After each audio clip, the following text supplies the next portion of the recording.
We're checking out NASCAR 25 gameplay here today. Hello everybody and welcome to an exclusive look at the new game coming out in October.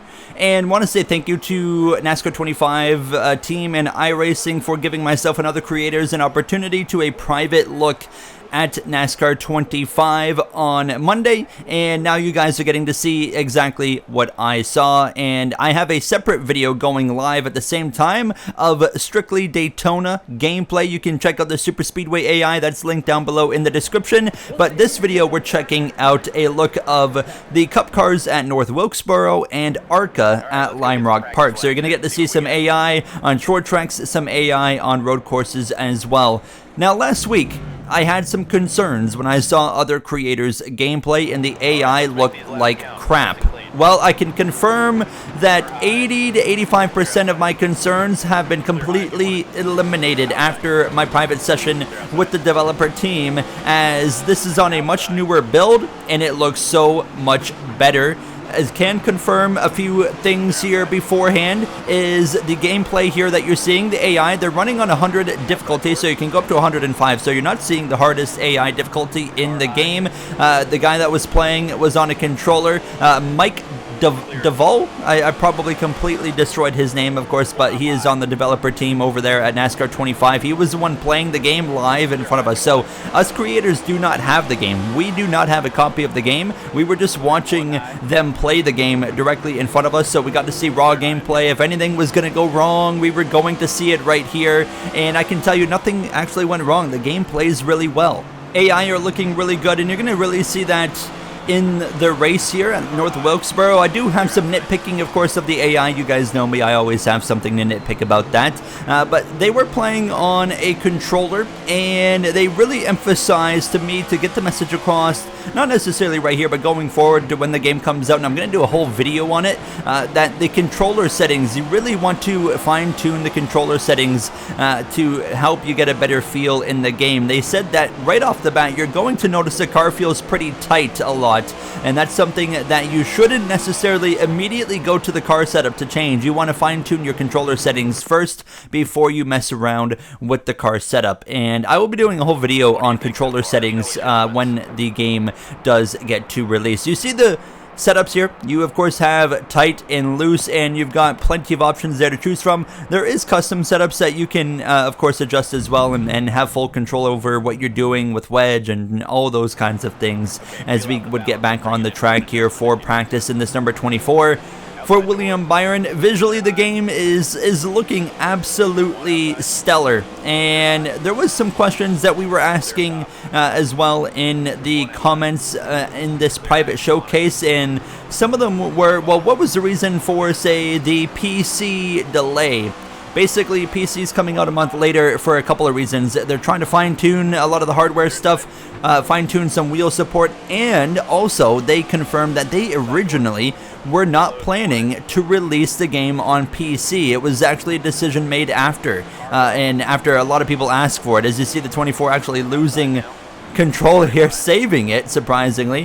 One thing I don't like, you see the smoke pouring off the AI cars? Not a fan of that.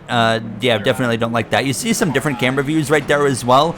Some of those are debug tools for the camera, so some of those aren't actual camera views, like the trackside cameras that you saw, or the overhead of the 24. That was not actual camera views that we'll get in the actual launch of the game. We, unfortunately, in the post-session gameplay, we actually didn't get the part where they showed us the AI settings, so there was quite a bit of AI settings and sliders where you can really fine-tune your AI experience, and here we were seeing a pretty, I would say, like, cautious kind of version of the AI settings, and it's going to be harder to wreck them. They're going to much significantly easier save the car, but if you want to go into the settings and tune it to where if I'm trying to right hook someone and I want them to spin out immediately, we should be able to customize it in that fashion, and basically turn their stability lower, their recovery skill lower, stuff like that. So that's something I'm looking forward to being able to adjust. There was also, I noticed, a incident frequency slider. I thought that was pretty cool.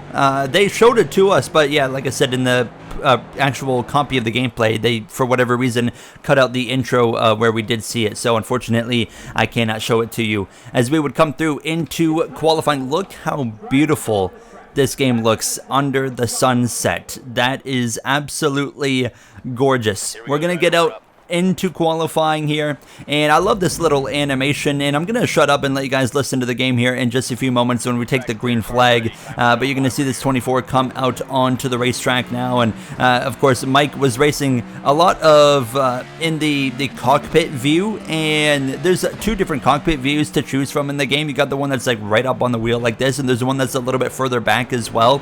As we now come through to start our lap here, you see the dash very exact to one of the iRacing digital dashes. There's also, I think, 2 digital dashes you can choose from for the next gen car, but struggling for grip was a big thing that Mike was having early on in his laps here. So definitely the car is slipping around a little bit, and he had to be really delicate on the throttle as he comes to the line. He qualifies 32nd on 100 AI.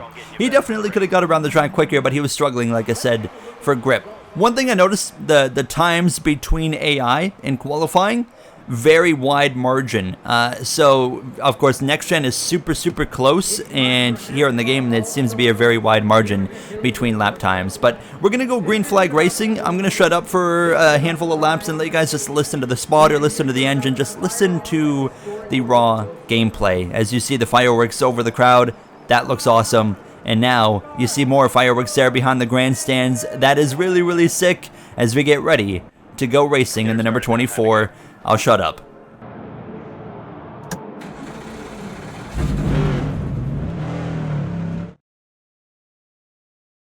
Be ready. Go. Inside now.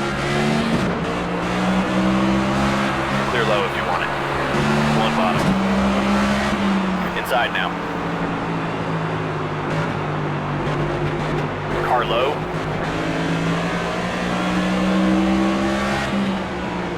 Clear bottom. 1 low. Clear inside.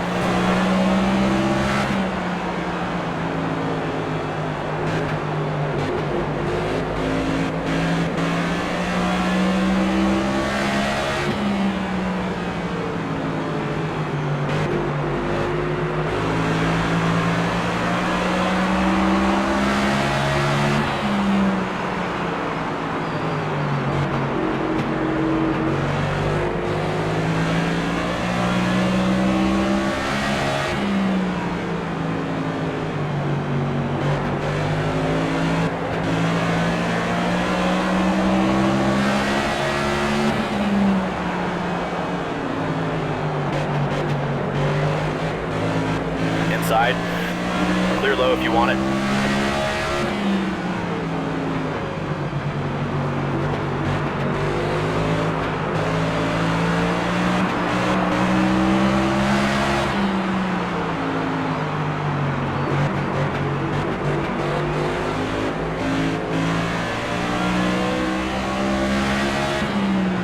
Inside now. Clear bottom.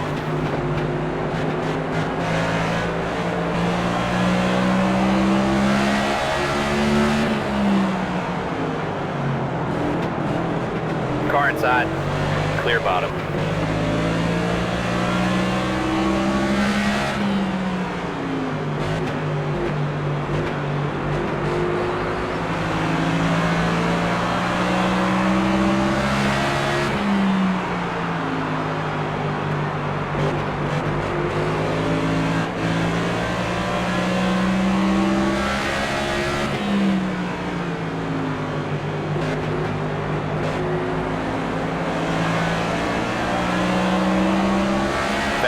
Yet, bud.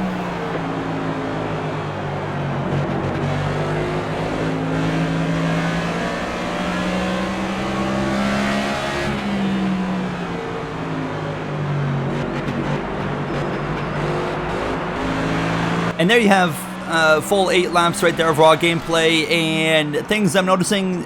You've heard Mike having to be very delicate on the throttle on corner exit to make sure he's not spinning the car around. So of course, if you want to just mash the throttle, you can of course turn on some assist and be able to just hammer the throttle down on the exit of some of these corners. But when you're not really running much assist, you know, throttle control is something that appears to actually be something important to the, you know, driving on the controller. Overall, it definitely comes down to controller settings and how smooth it's going to be for you, and I'm looking forward to getting my hands on the game myself to be able to see how smooth we can make this game feel. But as well, you saw Mike kind of overdrive a corner and pay the price there, wash way up the track, and the AI on just 100 difficulty are no joke. There's 39 cars in this race, and Mike is running 39th. Unfortunately, he's got the car status there on the left side as well, and you see the whole request pit, so you can request pit stops, and we weren't really told what happens if you don't request a pit stop and pit under green, but it's something that you're like supposed to do, is request a pit stop if you want to come into the pits before the crew chief actually like tells you to pit. On top of that as well, the pit stop animations, we didn't see them, but we were told that they are the same pit stop animations that we see in iRacing. So if you guys play that and well, make a pit stop in iRacing, you're going to know what the pit stop's going to look like here in NASCAR 25.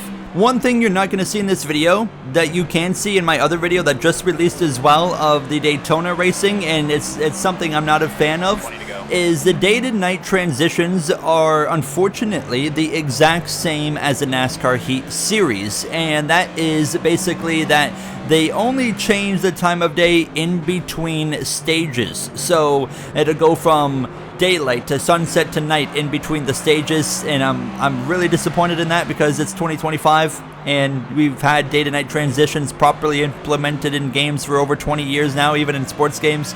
But that's more of a nitpick. It's not something that of course kills the experience for me. As well, we do get a look at replay mode at the end of this race, and I'm excited for you guys to see that because it looks pretty good. Unfortunately though, we cannot spectate other cars. We're still locked to our own player car. Now, we asked some questions as well in the chat, and they confirmed a lot of the questions we were asking is in the roadmap for this game, such as pit stop errors, silly season, you know, just a simple thing of spectating other cars in replay mode. All those kinds of things that we want to see are going to be in the game. And I've got a very in-depth video on the way here as well with my friend Joey Stone, where we're going to be talking more about our deep dive thoughts of the game and also some criticisms that people have, such as people kind of complaining that this game seems to lack some features compared to like what NASCAR 21 Ignition had at launch, like no silly season, for example. But my point is, would you rather have a game that is full of features and have a horrible foundation and the game doesn't even work? Or would you have a proper first game come out from these guys that works properly, has a good core and foundation, but lacks a little bit of features, but now they've already got the core right, so they can already focus on bringing those features to us going forward? I don't know. Personally, I take the second option. In terms of AI, so much improvement on the AI. Of course, unfortunately, Mike's not keeping up with them very well. He's actually about to go a lap down to the 20 of Christopher Bell. The AI spread was something I complained about in the video where I was looking at other creators' gameplay last week. That's something that's already been clearly fixed. You can see on the track map everyone's significantly closer together. The AI, they look good. They don't look stupid. They don't look on rails. They don't look planted here. The road courses, I did notice a bit of that, and you're going to see that in this video. That's probably the weakest look of the AIs on the road courses, but even where the AI looks the weakest on this current build, still looks better than what we saw in the creator gameplay videos from last week. But the AI, they race each other. You can see some side-by-side action. They're not planted to the exact same lanes. I mean, even on the straightaways, you can see them kind of just even separated by just a foot or two. Just adds life to the AI to me, and just not being planted to the exact same lane. And as they go down into the corner, you can see they're running different lanes. The 41 of Cole Custer, he's moving up the racetrack a little bit. Is actually Mike's starting to run down some cars. He's figured things out here. He's found something as he scrapes the outside wall. But you see Cole Custer's losing a spot to, is that the 38, I believe, of Zane Smith that's passing him? Look in the rear view mirror. Here comes Christopher Bell, actually looking to put Mike a lap down here into turn number 1, and he's got nothing for that 20, that DeWalt Toyota Camrys to the inside now. now, and there he goes. He makes the pass into turn number 3. So Christopher Bell, he is moving his way forward quite well through this race now, as he's got a pretty comfortable gap over P2. So yeah, one thing I always wonder, as well as on these shorter types of racetracks, how does the lead AI car work their way through traffic? We have just under 10 laps to go, and we're seeing Christopher Bell come up to the back, and this has always been a problem in NASCAR gaming, and, well, we're not going to get to see it because Mike actually spins out, gets a little bit too aggressive on the throttle, and you notice that right there, though. You know, he got too hard on the throttle, and he paid the price for it with no assist. He lost control of the car, spun around, and of course the caution comes out. He's going to make a pit stop, and it's just like the old games, of course, where you just kind of advance straight into the restart. Now getting ready to go green, so it's going to be a pretty short shoot here, and he also got the free pass, as he'll be lining up behind that 38 of Zane Smith. You notice as well, no car identifiers. That's a setting you can turn on that they just didn't have on for this showcase now, as they get back underway. And let's just really watch the AI here for these closing moments of racing now, for these final few laps. Of 51, he goes up a couple of lanes, but you're seeing them spread out here. 38 maybe goes a little bit lower than you would expect, and he tries to make a move on the 41 of Cole Custer. Can't quite make it happen, but some good side-by-side action. Now, I always pay attention to the cars that run, you know, 3 lanes up the racetrack. Okay, do they gain momentum? Is there a point to them running higher on the racetrack? And you see the 47 there running higher. I'm not really seeing much momentum being gained out of the AI running higher. Watch Shane Van Gisbergen in the WeatherTech 88. Nothing really happening there. A little bit of momentum, but that's just because Mike was a bit slow off the corners. So I am noticing that the AI, yeah, they will run up a little bit higher, but they don't really seem to gain anything out of it, at least here. I mean, I'm hopeful that at a track like Miami, when the AI is properly done, we can see them gain some momentum and whatnot, and same as like a Kansas, for example. But yeah, I mean, they're leaving some good room, and as well, I mean, they're racing each other pretty well. You know, they move around, but then as well, they're on each other's door, and it just looks like a solid experience that we're going to have, and you're really going to have to work hard to get through traffic as well. And this is not even on the hardest difficulty, so that's, I think, the most exciting part for me, because I really do like a challenging AI experience. But that's the first race of 2 that we've got done. They showed us Daytona next, but I put Daytona in its own video. Check that down below in the description. I'll pin it in a comment as well. And there you see the race results screen. And now we're going to jump to the final race that they showed us actually after we showed the replay mode here. So here's the replay. It's very NASCAR Heat-esque, and it looks pretty good. You got these cool trackside cameras. However, what kind of camera view is this? Beautiful view of that camper, beautiful view of the tents, but you have these planted cameras as well that look really cool at the start-finish line. That's really cool, seeing the track with the field, of course, like flying by below. I really, really like that. You have an overtop view as well. And then you also have like the normal camera views that you have when you're also playing live in the game. So replay mode looks pretty good, and yeah, I'm excited to utilize it, you know, in my career modes and whatnot. And there you see the roof cam. Would have loved to see more different camera views being used in the gameplay session, but unfortunately we didn't quite get that. But overall, yeah, the replay mode, it's not like incredibly, you know, deep, but it gets the point across. I'm hopeful in the future that we can have a photo mode that's implemented, which we don't have, and as well we can have like an option like the F1 games to spectate other cars. I think that's really important for, of course, adding to like the career mode videos and stuff like that and whatnot. But that would be really cool, where you can go in and see, you know, on board of the guy who crashed and brought out a caution. Can confirm there's no burnouts in the game, unfortunately. That's a little bit of a letdown. Actually, the race winning kind of screen kind of takes you out of the immersion a little bit, because you're not going to see it in this video, but if you want to see it, you can check out my Daytona video. It's pretty lackluster in that kind of, you know, you like imagine winning the Daytona 500 and then your guy just climbs out of the car and he like pumps his fist once and it's over. It kind of takes away from the excitement and immersion. But now we're checking out Arca at Lime Rock Park. So once again on a controller on 105 AI, and as well, I'm going to, once they go green, shut up again here and let you guys kind of listen to some of the gameplay. But this is going to be where, in my opinion, we see the weakest look at AI, but as well, there's even a little bit of shiny moments out of that as well, as we're going to go to the qualifying now. And once again, like I said, so really comes down to fine-tuning your controller experience. We were really told to emphasize on that before we kind of like adjust the car setup. We should really look at going after the controller settings first to make sure those are right, and then you kind of look at adjusting the car setup to fine-tune it to where you want it to be. So that's something we're really going to have to pay attention to, especially for tracks like road courses, I feel like. But yeah, once again, Mike was using the cockpit camera here as he was kind of slipping and sliding around a little bit. He was really emphasizing how little grip he had and how delicate and careful he was having to be on the throttle. So that was really good because, NASCAR Pete series, for example, the last competence series, always hated how easy the throttle, control was. I mean, you could just always mash the throttle and you would be fine, where it doesn't seem to be the case anymore. There's actually some throttle control involved if you want to be somewhat competitive. William Sawalich is on pole. Unfortunately, the player here is 3.5 seconds off, as we'll dive into the race, and I'll let you guys listen in for a lap. Green, green. Left side.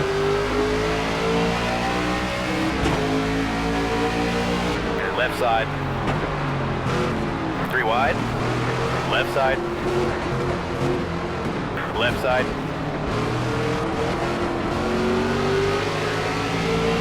Left side. Clear left.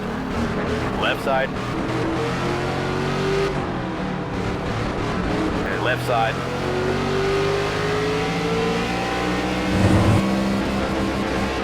Left side. Right side. Clear right. Clear left. Left side. Clear left. Left side, clear left.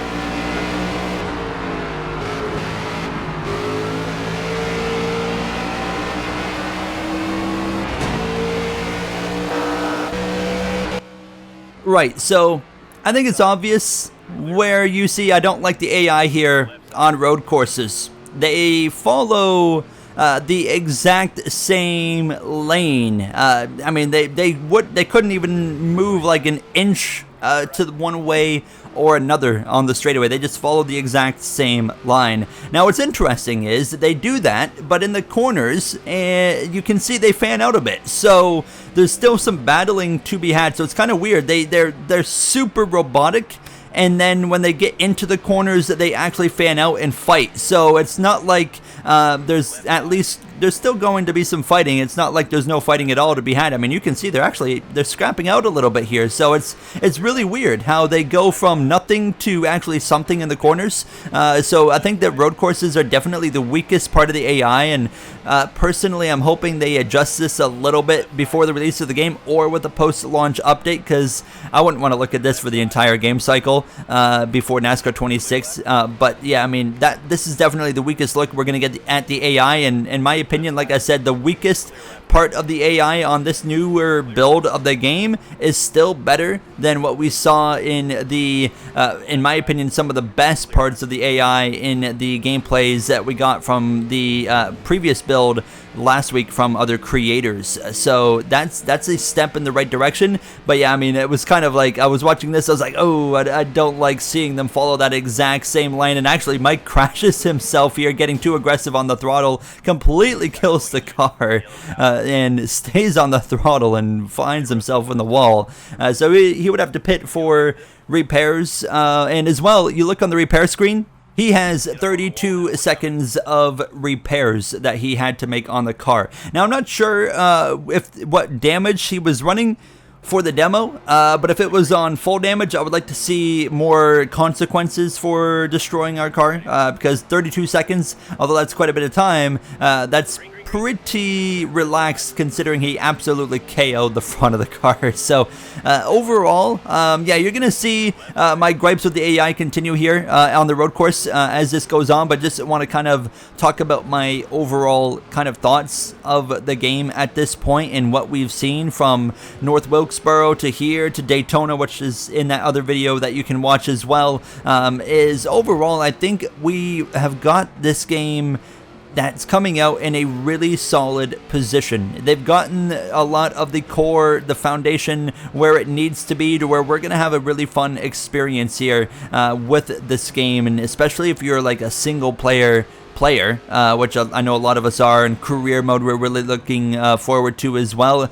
We haven't gotten a look at career mode yet, by the way, so I cannot comment on how that looks and what it plays like, unfortunately. Hopefully that's something that changes here in the near future. I know everyone's looking forward to that, but I mean, in terms of controller play, it looks good. I haven't played really on a controller in years properly on a NASCAR game, and that's something I'm gonna have to do at least for the first month of this game, since they have unfortunately delayed the PC version a month, like I said, being because of hardware fine-tuning as well as wheel support fine-tunes and whatnot, and they didn't even plan a PC version to begin with, so those reasons of course set back that game. So but it looks really good, it plays well. I mean, the game, it works, which is already a step up from NASCAR 21 Ignition, which I love, but I mean, overall, I mean, we have higher expectations than just making sure that the game works, but you have to keep your expectations realistic, right? And when I say that is, well, the first game from any dev studio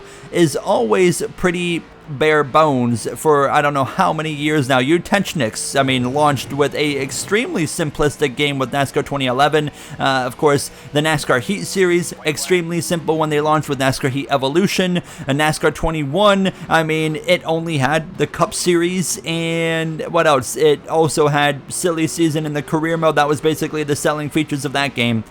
This game, in my opinion, people are like saying that the game lacks features. I think we're getting a lot more out of a first game from them than we have in quite some time. We've got 4 series in the game. We've not gotten that from a company that launches their first game in over 15 years, by the way. Utenchniks launched with Cup Series.